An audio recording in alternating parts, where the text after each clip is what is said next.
goblins. They jump in sometimes. They jump into the voice boxes and stuff because they have something they want to say. But sometimes, unfortunately, it's disturbing.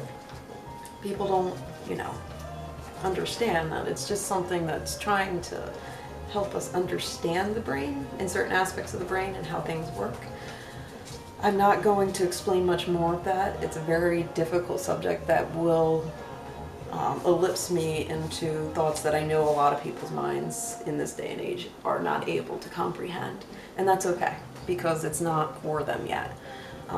One day, hopefully it doesn't even matter. We get the vibration so high from examining this and understanding that we can get away with it. Like, when I say we can get away with it, I mean we can do away with it. See, there's two things at hand here.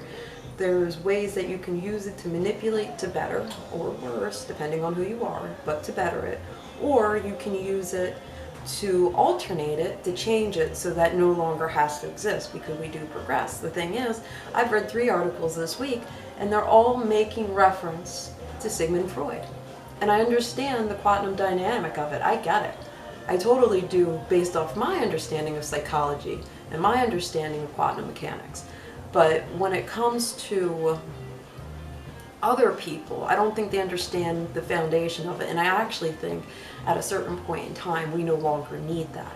If we can elevate past that frequency, it no longer has to exist. I don't think a plant, when it grows, has full awareness of how it started, or where it's rooted, or what its roots are even doing.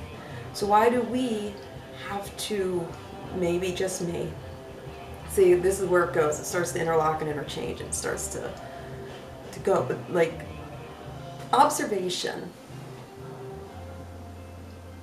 is a blessing and a curse. And some people say it's a waste of time, because when you observe, you're no longer living in the moment. But technically this is my moment. I am living in a moment, because my moment needs to understand. It doesn't just need sensations or feelings. It needs to process and eliminate things. It needs to process and understand things. It needs to constantly take in new thoughts. That's just how I am. Now somebody will say, oh, you're supposed to take in new experiences. No, on the contrary, I am one of those people who enjoy understanding it. See, the second you go out there and you start to enjoy the new experience, you're no longer paying attention to the small details. Those small details make the picture as much as going out there and viewing the picture. If that makes any sense to anybody. It's a big deal if you truly, truly understand what we are actually facing in life right now. And I know, like, it sounds like nobody wants to admit what they see sometimes, and I'm not going to say it out loud. If you don't see it, I'm not going to force you to see it. That means you're just not ready to see it.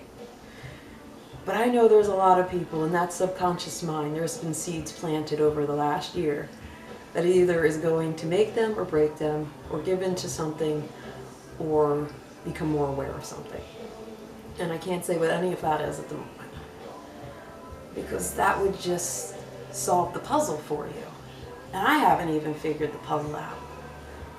And I'm gonna figure the puzzle out, if the puzzle ever can be solved.